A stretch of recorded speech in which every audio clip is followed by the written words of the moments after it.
50,000 ఇచ్చిపోతాము బాబు. ఒక 50,000 రూపాయలు కూడా ఇప్పుడు తక్షణం ఇస్తాము. దాని నువ్వు దాన సంస్కారం చేసుకోమ్మా. చెన్నై అనే అతను ఈయన ఆ పాప తండ్రి తన భార్యతో మరొక అమ్మాయి చెల్లెలతో కలిసి మైలవరం మండలం అయ్యవారి కమ్మాదిన్న ఒక పెళ్లి నిమిత్తం వచ్చినప్పుడు మభ్యపెట్టి ఆ చిన్న పాపను ఒక రహంతుల్లా అనే వ్యక్తి మొరగుడికి సంబంధించిన వాడు మభ్యపెట్టి తీసుకుపోయి ఈరోజు ఉదయాన్న దారుణంగా చంపడం ఇది సభ్య సమాజం అనే పరిస్థితి, నీచమైన కంచె.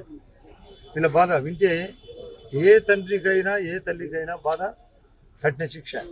మొన్న కూడా పాల్గాం సంఘటనలో కూడా ముస్కర్లు ఏ విధంగా చేశారో అలాంటి సంఘటన పాకిస్తాన్కి ఎట్లా దెబ్బ కొట్టినట్టు అందరూ కోరుకున్నారో, రక్త సింధూరము ఆపరేషన్ సింధూర అని ఏ విధంగా జరిగిందో అదే వాళ్ళు కూడా కోరేది. దానికి తగ్గట్టుగా పోలీస్ పరంగా వీళ్ళు పక్కనే ఉన్నారు, కన్సర్న్ సిఐలు కానీ డిఎస్పీ గారు ఎస్పీ గారు అందరూ పోలీస్ పరంగా కఠినంగా దానికి రెఫర్ రాస్తారు. సబ్జెక్ట్ పరంగా మేము సపోర్ట్గా లాయర్ని పెడతాం, అతనికి లాయర్ లేకుండా చేస్తాం. మరణ శిక్ష పడేదానికి ఏ విధంగా మార్గం ఉంటుందో ప్రభుత్వ పరంగా చర్య తీసుకొని ముఖ్యమంత్రి గారు కూడా విన్నతిస్తాం, తగిన చర్య ఉంటుంది. పాపం ఇటువంటి సంఘటన మేము డబ్బుతో కొలమానం కాదు. ఇది అయినా ఈయన యొక్క అడ్రస్ తీసుకొని ప్రభుత్వ పరంగా నా వ్యక్తిగతంగా పెద్ద సాయం చేస్తామని మీ అందరికీ తెలియజేస్తున్నా. వ్యక్తిగతము, పోలీస్ పరంగా, లాయర్ల పరంగా, ప్రభుత్వ పరంగా, సమాజ పరంగా అందరం బాధపడాలి. ఇప్పుడుండే గుమిగుండే వాళ్ళందరం ఇలాంటి సంఘటన ఎవరికి జరగకూడదు. జరిగినప్పుడు మమత చూపితే అది మహా ప్రమాదం, కఠినంగా ఉండాల్సిందే. ఆ పాపని బాడీని చూస్తుంటే చాలా బాధగా ఉంది. ఇటువంటి కార్యక్రమం ఎక్కడ జరిగినా పూర్తిగా ఖండించాల్సి వచ్చింది. ఆ పాపని చూస్తుంటే నిజంగా మాటలు కూడా రాలేదు, ఏం మాట్లాడాలి. 4 ఏళ్ల పాప. పోలీస్ వారు ఇప్పటికీ ఆ పాప పాలు తాగుతుందని కూడా చెప్తున్నారు.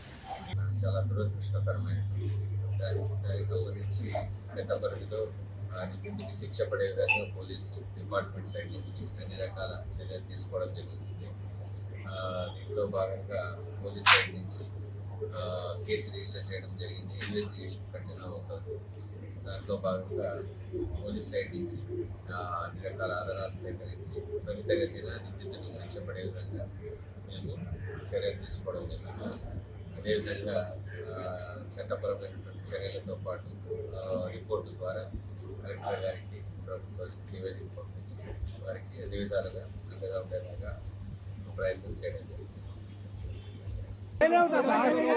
ఈ కారు పంపారు, ఇంకా పంపారు జత చేసి ఈ కారు పంపించే ఏం కౌంటర్ చేయరు 3 నెలలకు బెయిల్ వచ్చాది వానికి. మీకు ఎవరైనా చెప్పబోరు మామా ఏం వచ్చారు, అది పోయి స్టేషన్ పోయి నిమ్మలంగా టీ ఇచ్చారు, కాఫీ ఇచ్చారు, నీళ్ళు ఇచ్చారు. ఏమవుతుందయ్యా పంపించినాక ఏం చేస్తారు, ఏం చేస్తాం ఒక్క నా కొడుకు పైన వాళ్ళతో